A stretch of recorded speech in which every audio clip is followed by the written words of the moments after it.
Hello नमस्कार मु doctor Rajaram Satpathy news room रो पावर कॉरिडोर को गोटे नुआ प्रसंग रे आपण मानक स्वागत करुच्ची। ए प्रसंग रे आमे आलोचना आज करिबा ए सप्ताह सबुठु दृश्यमान घटना उपरे। दृश्यमान एइथिपई जे जेतेबेले असेंबली सामना लोअर पीएमजी छकरे हजार हजार संख्या रे महिला माने जेतेबेले दिन राति सेठी धारणा रे बसिबे यह निश्चित भाव में दृश्यमान घटना हम। 5 जन नुहति 10 जन नुहति एका बेले कि 40-50 हजार महिला सारा ओडिशार आसी धारणा से बस धारणा या भितर बस प्रत्याहृत हो सारा किंतु प्रसंग ता नुहे। प्रसंग होने कौन भी धारणा बसते से अभियोग थिला जे सरकार 9 मास है सपोर्ट स्टाफ से सेल्फ हेल्प ग्रुप रो सपोर्ट स्टाफ से 9 मास है सरकार दरमा देना दरमा बंद रखिंट से कम कौन से सेल्फ हेल्प ग्रुप रो जो विभिन्न प्रकार महिला मानकर आत्मनिर्भरशीलता बढ़ाई से आर्थिक सचलता बढ़ाई से विभिन्न सरकारी कार्यक्रम रे लिंकेज दवापाई यही सपोर्ट स्टाफ माने काम करथांती। से 9 मास दरमा बंद होकर पड़ी नाचुराली से आसिकी विधानसभा चली सरकार को दृष्टि आकर्षण करने से तो पीएमजी लोअर पीएमजी छकरे धारणा बसिया स्वाभाविक। ये धारणा तो अनेक ऑर्गेनाइजेशन कर प्रसंग जहाँ मुझे कहली ठीक से नुहे। प्रसंग आप लक्ष्य करेंगे समस्त आश्चर्य लगे सरकार आसी 5 मास है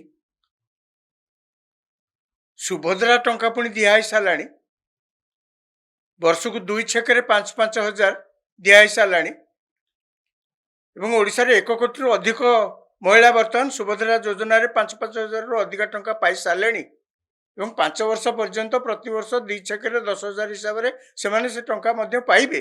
यापर पुणी आउरी महिला मानकर कौन असुविधा है जे से आसी एटी राजधानी धारणा बस शीत काकर धारणा बस कौन किसी असुविधा है आमे कौन जहाँ सब महिला मान ना करुचे अर्थात सरकार जहाँ सब करुचंती तार उद्देश्य कौन सरकार कौन कहती जिते किसी महिला मान कार्यक्रम करती जे महिला मान सशक्त करने ए प्रकार कार्यक्रम सरकार हाथ को नहीं अर्थात सेल्फ हेल्प ग्रुप ओडिशा रे प्राय 70 लाख रु अधिक महिला सेल्फ हेल्प विभिन्न सेल्फ हेल्प गाँ गाँव 2-3-4 सेल्फ हेल्प अच्छी सेल्फ हेल्प ग्रुप अच्छी। यही सेल्फ हेल्प ग्रुप सहित जी सारा ओडिशा महिला माने जोड़ी अच्छा संख्या 70 लाख रु अधिका। सरकार जिते योजना आरंभ करते सारा भारत वर्ष योजना चलती सेल्फ हेल्प ग्रुप योजना सरकार जो आरंभ करते कौन उद्देश्य थिला जे महिला मान हाथ में किसी पैसा नहीं से रोजगार करना पुरुष प्राधान्य समाज रे खूब कम महिला अच्छा जो मैंने निज हाथ में किसी पैसा थाए इच्छा मुताबक खर्च करें सबू महिला जेहेतु नहीं तेणु रोजगार केमती बढ़ तेणु से सेल्फ हेल्प ग्रुप रो परिकल्पना करा जायतिला किंतु प्रकृति रे कौन जहाँ करा जाउची सेतरे महिला माने सशक्ति हो सशक्तिकरण होउची से कौन सशक्त होउचंती हाथ कौन सतरे पैसा आसुची केमिति भी पैसा आसीबा कथा सरकार मध्य नियम कानून करते आप कौन कौन करेंगे सरकार बिना सुधरे ऋण सेल्फ हेल्प ग्रुप को दि जाऊँगी अन्य जहाँ सब सुविधा विभिन्न सब दिखाई सरकार मध्य बड़ बड़ जो कम सब अच्छी धरतु मिड डे मिल रांधिबा काम हो कि रास्ता काम हो कि पोखरी माछ चाष हो ताकू महिला सशक्तिकरण कार्यक्रम अनुजाई सेल्फ हेल्प ग्रुप को से कार्य दि जाऊँगी तापर भी प्रकृति कौन देखा जाऊँगी से होनी तो एवं मुझे गाँव को जाइए गाँव में पचारू पचारू पचारि जे आपण मैंने कौन कर टंका नहीं सब आपण मैंने तो जहाँ किछि वर्ष आगु महिला मानकर अवस्था जहाँ था एवं तो बहुत परिवर्तन हो सारी एक सत महिला मानकर तो परिवर्तन हो किंतु जो मु प्रश्नटी पचारिदेली से पुणी एवं नुआ सरकार आसी सुभद्रा टंका समस्त को मिली महिला जनक किंतु अति मन दुखे कहले परिस्थिति सेमती ना आज्ञा आप कहीं भावुंट बोले कहीं कौन असुविधा ना मु जदिओ निजे सेल्फ हेल्प ग्रुप सहित जड़ित କିନ୍ତୁ ସତ କଥା ଯୋଉ ଉଦ୍ଦେଶ୍ୟରେ ଟଙ୍କା ଆସୁଛି ଆମେ କ'ଣ ସେଇ ଉଦ୍ଦେଶ୍ୟରେ ତାକୁ ଖର୍ଚ୍ଚ କରୁଛୁ? ମୁଁ କହିଲି କ'ଣ କରୁଛନ୍ତି ତାହେଲେ? ନା ଆମେ ସମସ୍ତେ ଗାଁ ଗାଁରେ ଗୋଟେ ଗୋଟେ ମହାଜନୀ ପାଲଟି ଯାଇଛୁ। ମୁଁ କହିଲି ମହାଜନୀ ଆପଣ କେମିତି ମହାଜନ ହେଇଗଲେ? ନା ଆମେ ସବୁ ମହାଜନୀ କାରବାର କରୁଛୁ ଏ ଟଙ୍କା ଆଣିକିରି। ଆପଣ ଭାବନ୍ତୁ ଆଜ୍ଞା, ମହାଜନୀ କାରବାର କରିବା ପାଇଁ ତ ଆପଣଙ୍କୁ ଏ ନିୟମ ନାହିଁ। ଆପଣ ସେ ଟଙ୍କା ଆଣି ବିନା ସୁଧରେ ସରକାର ଯାହାକୁ ଦଉଛନ୍ତି ବ୍ୟାଙ୍କରୁ ଆସୁଛି ସେ ଟଙ୍କା ବିନା ସୁଧରେ ତାକୁ ମହିଳାମାନେ ବିଭିନ୍ନ ଗାଁ ଗଣ୍ଡାରେ ନେଇକରି ସୁଧରେ ଲଗାଉଛନ୍ତି। ଏବଂ ଯାହାଫଳରେ ଅନେକ ସମୟରେ ଆପଣ ଦେଖିଥିବେ ଯିଏ ତାଙ୍କଠୁ ସୁଧ ଆଣୁଛି ଏବଂ ସେ ଯଦି ଠିକ୍ ଟାଇମରେ ନ ଦେଇ ପାରିଲେ ବଡ଼ ଦୟନୀୟ ଅବସ୍ଥା ତାଙ୍କର ହେଉଛି। ରାତି ପାଇଲେ ଯଦି ଦୁଆର ମୁହଁରେ ଆସିକରି ମହିଳାମାନେ ଛିଡ଼ା ହେଇଥିବେ ଆମ ପଇସା କାହିଁ ଦେଇନାହାନ୍ତି ଆପଣ ଦିଅନ୍ତୁ, କି ଲାଜର କଥା। ଅନେକ ସମୟରେ ଅନେକ ଘଟଣା ଘଟିଛି ଯେଉଁଥିରେ ମାନେ ଆତ୍ମହତ୍ୟା କରିବା ପର୍ଯ୍ୟନ୍ତ କଥା ମଧ୍ୟ ଯାଇଛି। ମୋର କହିବା କଥା ଯେ ଆପଣମାନଙ୍କ ଯେଉଁମାନଙ୍କର ସଶକ୍ତିକରଣ ପାଇଁ ଟଙ୍କା ଦିଆଯାଇଥିଲା ତାଙ୍କୁ କାହିଁକି ସରକାର ତଦାରଖ କରୁନାହାନ୍ତି ଯେ ଯେଉଁ ଉଦ୍ଦେଶ୍ୟରେ ଅର୍ଥ ଦିଆଯାଇଛି ସେ ଉଦ୍ଦେଶ୍ୟରେ ଆପଣ ଖର୍ଚ୍ଚ କରୁଛନ୍ତି କି ନାହିଁ। କେବଳ ସେତିକି ନୁହେଁ, ମୁଁ ନମ୍ରତାର ସହିତ ଏକଥା ମଧ୍ୟ କହିବାକୁ ଚାହେଁ, ଏବେ ଯେଉଁ ସୁଭଦ୍ରା ଟଙ୍କା ନୂଆ ସରକାର ଦେଇଛନ୍ତି ସେଥିରେ ମଧ୍ୟ କିଛି ମହିଳାମାନଙ୍କର ବହୁତ କିଛି ପରିବର୍ତ୍ତନ ହେବ ମୁଁ କାହିଁ ଅନ୍ତତଃ ଆଶା କରିପାରୁନି। କାହିଁକି ନା ଏ ଟଙ୍କା ତ ଆଉ ଫେରେଇବାକୁ ପଡ଼ିବନି। ସେଲ୍ଫ ହେଲ୍ପ ଗ୍ରୁପର ଯେଉଁ ଟଙ୍କା ଅନ୍ତତଃ ତାକୁ ବ୍ୟାଙ୍କରୁ ବିନା ସୁଧରେ ମିଳିଯାଇପାରେ, କିନ୍ତୁ କ୍ୟାପିଟାଲଟା ତ ଫେରେଇବାକୁ ପଡ଼ିବ। କିନ୍ତୁ ଏ ଟଙ୍କା ତ ମୋଟେ ଫେରେଇବାକୁ ପଡ଼ିବନି। ତାହେଲେ ଆମେ ଯେତେବେଳେ ମାର୍କେଟ ଯାଉଛେ ଆଳୁ କିଣିଛେ, ଆଳୁ ଯଦି ୱେଷ୍ଟବେଙ୍ଗଲରୁ ନ ଆସିଛି ଆମ ରୋଷେଇ ବନ୍ଦ, ବିଲାତି ବାଇଗଣ ଅବସ୍ଥା ଯାହା, ପିଆଜ ଅବସ୍ଥା ଯାହା, ଏ ଟଙ୍କାକୁ ନେଇକି ଯଦି ଆମେ ସେଥିରେ ଅନ୍ତତଃ ଖର୍ଚ୍ଚ କରନ୍ତେ ଘର ତ ଚଳିପାରନ୍ତା। କିନ୍ତୁ ସେଇ ଟଙ୍କାକୁ ନେଇକିରି ଆମେ କ'ଣ ସେୟା କରୁଛେ? ଏବେ ତ ଦିଆଯାଇଛି, ସରକାର ଯଦି ସେ ପ୍ରକାର କିଛି ତାଗିଦ ତା ଭିତରେ କରୁଥିବେ ମୁଁ ଜାଣିନି। କିନ୍ତୁ ଏ ସବୁର ଉଦ୍ଦେଶ୍ୟ କ'ଣ? ଏ ସବୁକୁ ଯଦି ସାମଗ୍ରିକ ଭାବରେ ଆପଣ ଟିକେ ନିରୀକ୍ଷିକରି ଦେଖନ୍ତି, ଯାହା ସେ ଭଦ୍ରମହିଳା ସେଦିନ ମୋତେ କହିଲେ ଏମାନେ ମହାଜନ ପାଲଟି ଯାଇଛନ୍ତି ଏବଂ ସରକାର ତାଙ୍କ ଉପରେ ଲକ୍ଷ୍ୟ ରଖିଛନ୍ତି ତାଙ୍କ ଭୋଟ କେମିତି ହାତେଇବା। ଆମର ସବୁ କାମ ଏବେ ଭୋଟ କୈନ୍ଦ୍ରିକ ହେଇଯାଇଛି। ମୁଁ ଯଦି ଆପଣଙ୍କ ପାଇଁ କିଛି କରିଛି ମୋତେ ଆପଣ ଭୋଟଟା ଯେମିତି ହେଲେ ଦେବେ, ତେଣୁ ସେ ପଇସା ନେଇକିରି ଆପଣଙ୍କର କିଛି ଲାଭ ହଉ କି କ୍ଷତି ହଉ। ନବୀନ ପଟ୍ଟନାୟକ ସରକାର ଯେତେବେଳେ ଥିଲେ ସେ ମଧ୍ୟ ଏମିତି ସବୁ ଟଙ୍କା ବାଣ୍ଟି ଚାଲିଲେ ସବୁ କ୍ଷେତ୍ରରେ, ଖାଲି ସେଲ୍ଫ ହେଲ୍ପ ଗ୍ରୁପ ନୁହେଁ। ସେଲ୍ଫ ହେଲ୍ପ ଗ୍ରୁପ ଯିଏ ପାଠ ପଢୁଛନ୍ତି କଲେଜରେ ସିଏ ପଇସା ଖାଲି ବାଣ୍ଟି ଚାଲିଲେ। ମାନେ ଗାଁରେ ପଛେ ଭାଗବତ ଟୁଙ୍ଗି ନାହିଁ କିନ୍ତୁ ସେ ପଇସା ଦେଇ ଚାଲିଲେ। ସେମିତି ସେଲ୍ଫ ହେଲ୍ପ ଗ୍ରୁପ ମହିଳା ଗୋଟେ ବଡ଼ ଭୋଟ ବ୍ୟାଙ୍କ ଗଲା ସରକାରରେ ଥିଲା। ମୋହନ ସରକାର ବର୍ତ୍ତମାନ ଆସିଲେ, ଆମେ ସମସ୍ତେ ଆଶା କରୁଥିଲେ ସେ ମଧ୍ୟ ମହିଳାମାନଙ୍କୁ ସାହାଯ୍ୟ କରିବେ। ସାହାଯ୍ୟ ତ କରିଛନ୍ତି, ଏଥିରେ ସନ୍ଦେହ ନାହିଁ।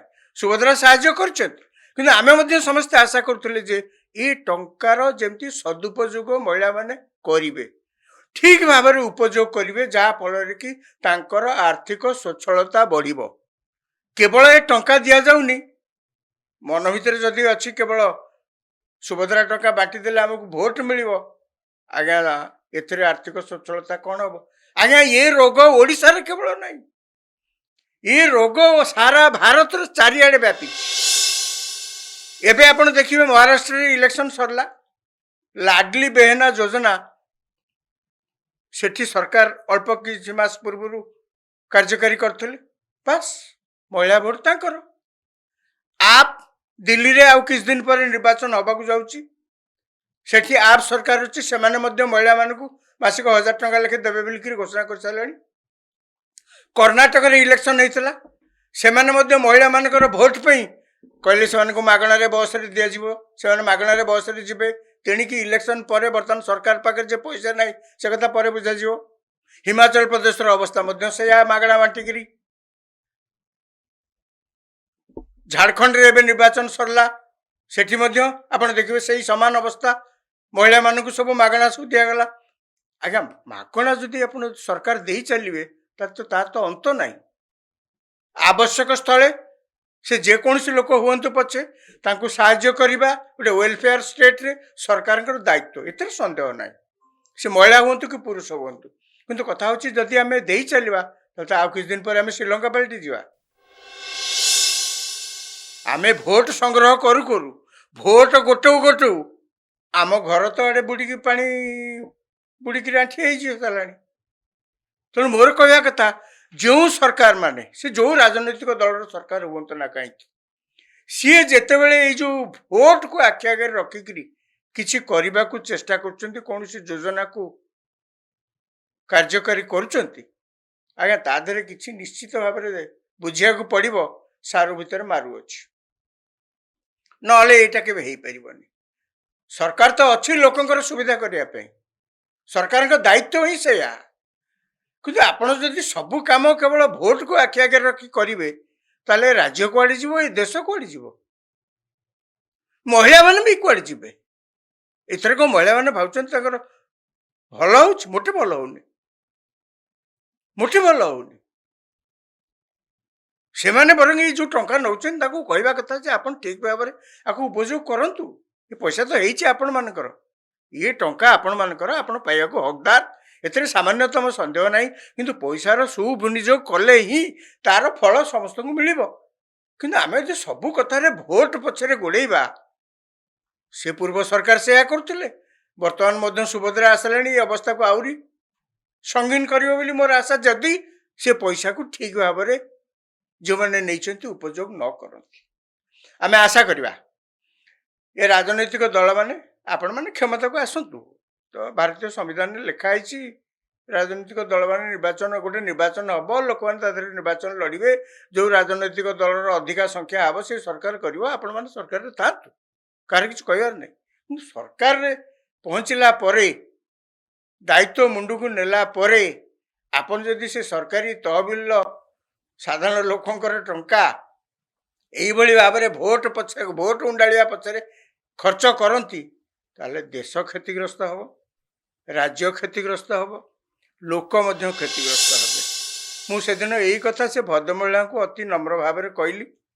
ମୋ କଥା ତାଙ୍କ କାନରେ ପଡ଼ିଲା, ସେ ଭେଦିଲା ମନ ଭିତରେ କି ଏ କାନରେ ବାହାରିଗଲା, ମୁଁ ସେ ଜାଣିନି।